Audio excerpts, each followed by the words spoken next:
So just before bed, I wanted to post something positive, and this is a little talk by, it's only about 14 minutes, by Eckhart Tolle, EchartTolle.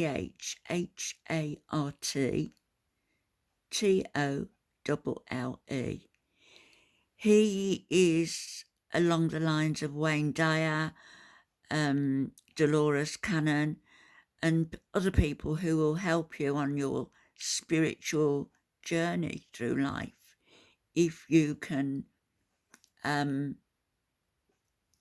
listen and take in what he's saying to you. I know that a lot of his preaching, a lot of his views echo my own, in that we are spiritual beings in a suit of skin out of which we'll step when it's no longer of any use to us.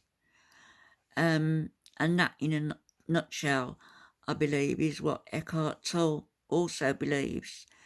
But you can make your mind up by listening to him here and what he has to say. It's a little bit difficult to comprehend at times, so you'll need to listen closely. But he's very well worth listening to. Ultimately, no other than consciousness. Oh, The death experience, I when you apologise. die, consciousness manifesting as a temporary form, taking form as what we perceive as a human being. So the human being itself is a manifestation of consciousness and ultimately no other than consciousness. The death experience, when you die, what happens? There's a question here that I might as well answer at the same time about death. It's I laughed a little when I saw it.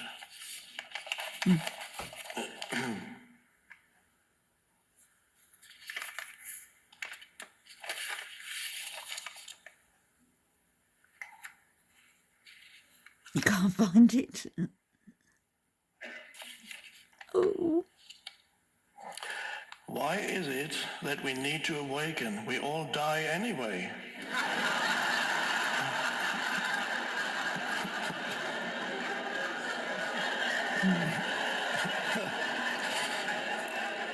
That seems to make sense. Is it that you are still awakened after death in the next lifetimes in eternity?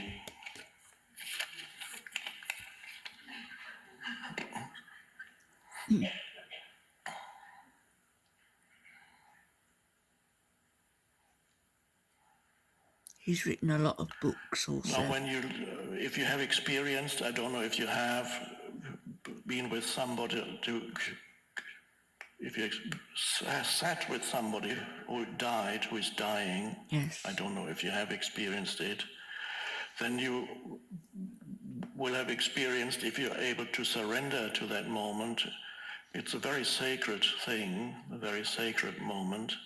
And there's the moment when the transition happens between this body being inhabited by this field of consciousness, and then suddenly the body is just a body. It's empty. And there's a huge difference.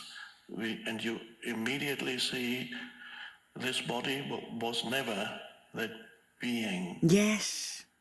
It just looked like that being. So that being, as I said earlier, we're all ultimately invisible. And what you see of another person is relatively insignificant and not destined to survive. What a wonderful way of saying that. My intuition is, I'll verify it, I'll come back to you after I've died and let you know whether it's correct. The person does not survive. The personal sense of self does not survive. But that which is deeper than the person in you, as, let's call it, a spark of consciousness, that form, first you are the physical form, deeper than the physical form, You are the consciousness that inhabits the form, and that consciousness is inseparable from the one consciousness. There is no separate consciousness. Consciousness does not have a plural. We are all part of the There whole. are no consciousnesses. Consciousness is a singular. There's only one consciousness that manifests, as we could call it, a ray, or as a ray of consciousness. You are this ray of consciousness. As a ray of consciousness, consciousness is not subject to birth and death, so it is timeless. This ray of consciousness that you appear as this particular person does not necessarily immediately dissolve into total anonymity. It remains in most cases as a particular ray, but it's not the person anymore. What happens then, it returns briefly to the source in the same way that a bee goes to the beehive and deposits what it has collected. And every human is the one consciousness experiencing and learning and evolving in some way. Even the most insignificant life form is the one consciousness evolving and learning. And what it has learned, not the details, but the essence, it contributes something Yes. to the whole. That is an intuition that came to me some time ago. Nothing is ever lost. I believe it. There's some truth in it, but we can only speak of it in terms of analogies. So what your growth in consciousness becomes part of the one consciousness. The one consciousness, which is the consciousness of God. We're talking about things that you can't talk about. I'll do it anyway. The transcendent or God is totally beyond time and does not evolve, because evolution would mean time. It would mean go. So the transcendent does not exist in our time. It is in a transcendent dimension, so you can't even conceive of it or talk of it, and that is God. Then God, the emanation of God, shines into our dimension and creates our dimension. And then God is an evolving being when God enters this dimension. And there's no doubt that there is an evolutionary process of consciousness happening in our universe. I cannot explain the ultimate purpose of it all. I don't know it, and even if I knew it, I have occasionally an intuitive insight, but it cannot be put into words.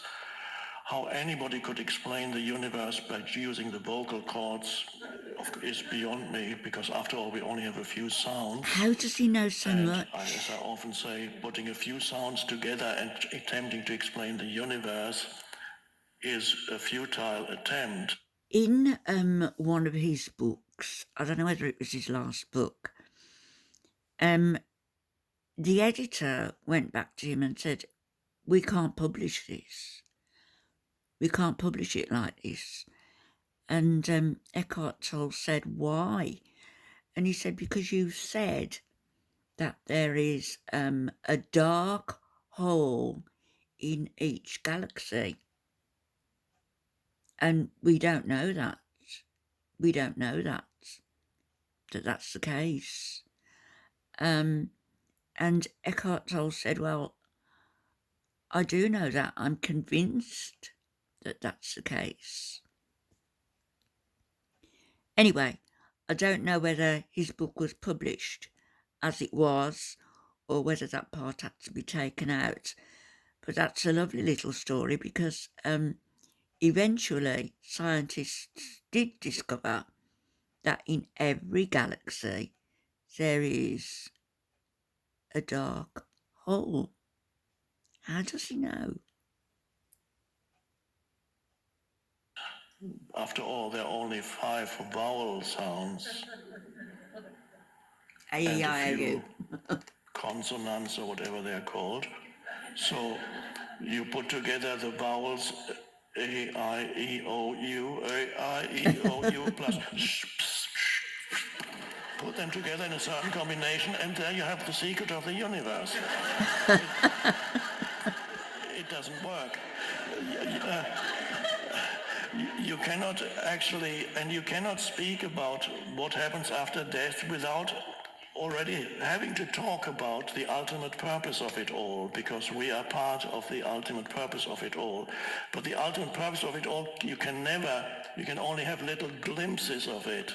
You can never fully comprehend it with your limited mind or talk about it. So who you are in your essence survives, does not, ultimately there is no death. And when you die as an ego in this lifetime, this is called die before you die, then you already know that as a living experience, that you in your essence are beyond death. And that's a beautiful thing. When the ego goes, then you die before you die, and you can sense the essence that you are. So I'm never going to die, and you are not either. But of course the body dissolves, the body will dissolve. What is your level of consciousness throughout your life, and as you die, that is an important factor in what happens after that. There are people who tell me that I don't want to reincarnate again. I don't want to come back. It's so hard. Please don't let me come back. And then there are others who say, I hope I'm going to come back because I don't want to disappear into nothingness. I really hope I'm going to come back. Reincarnation, is reincarnation a fact? Yes, but I would like to bring reincarnation into something that you can actually experience at first hand here and now. The deeper meaning of reincarnation, as I see it, is you identify with form, then you reincarnate. Carnate comes from flesh. Flesh means form. Carnate, chili con carne, it's flesh. So you reincarnate, which means you identify with form. Then you reincarnate into a form. So the Buddhists striving towards the end of reincarnation, so that you no longer are compelled, the consciousness that you are is no longer compelled to reincarnate into another form and have to go through another lifetime of problems and suffering. So the Buddhists are striving, they want to come to the end of this cycle of reincarnation, where perhaps you're conscious enough to choose whether you want to reincarnate or not. You can say, no, I've had enough, thank you. Now, when people tell me that they say I don't want to reincarnate again, I often point out, how do you respond, you react to the things of this world? How serious is it when things go wrong in this world? That shows you your attachment to form. Is the moment something problematic happens, do you immediately get upset about that your investments have lost 50% of their value? Does it upset you a lot? Yeah. So you're saying you're not attached to form and you're not going to reincarnate anymore, but you're attached to many forms in this world. So you do want to reincarnate. Reincarnation is identification with form. How do I go beyond reincarnation? You have to do that here and now. And that means, that is what we are doing here. Do not identify with thought forms in your head. You have to strive for perfection, The most basic reincarnation that happens continually to human beings is the complete identification with every thought form that comes into their heads, and then they become it. That's how it is, let me tell you. You can see how completely identified they are with thought. So the consciousness is completely drawn into the form. The consciousness that they are, the consciousness that you are, is completely drawn into form. It does not know itself as consciousness. It only knows itself as as a form. body. And that is the compulsion to reincarnate, which most humans who are not awakened, or at least awakening, still have. And you can extrapolate from there that when you have this compulsion throughout your lifetime, the compulsion to reincarnate will continue after this body dissolves. But if you have gone beyond the compulsion to reincarnate in this lifetime, which means You reach perfection. identify with every thought and every emotion that comes up, when you have recognized the essence of You who go you to the are next level. beyond form, that realization does not leave you. When you die, there is a freedom that comes, but the freedom you have already found in this lifetime, because you have died to this identification with form.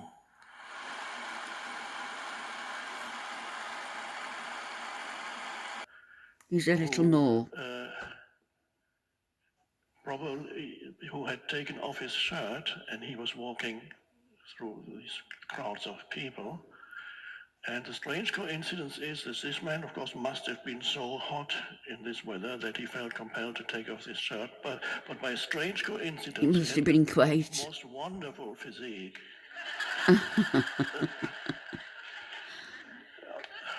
Extremely masculine, just very impressive. And many people looked, and some tried not to look, and just glanced. And you could see how satisfying it was for him to walk through there. So he was lucky that he felt so hot that he had to take off his shirt. He's funny, isn't he? And there was one man. Oh, are we on a loop? Probably who had taken off his shirt, and he was walking through these crowds of people. And the strange coincidence is that this man, of course, must have been so hot in this weather that he felt compelled to take off his shirt. But by a strange coincidence, he had the most wonderful physique.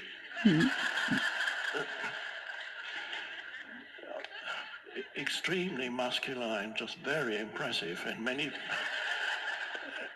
people looked, Oh and some dear. tried not to look, and just glanced. And you could see how satisfying it was for him to walk through there. So he was lucky that he felt so hot that he had to take off his shirt. Right, okay, we'll leave it there. I'm going to put a link to his channel, or maybe even a couple of his books, I don't know, in my description, so you can check up on him, and see what you think. And it might be something that we can discuss as well in a live stream, because he's a very interesting man. And I know we've got, other things that we've said for the past few weeks that we want to do, and we haven't got around to doing them, and I'm sorry about that, but we will, we will. So good night, everybody. Sleep well. Bye-bye.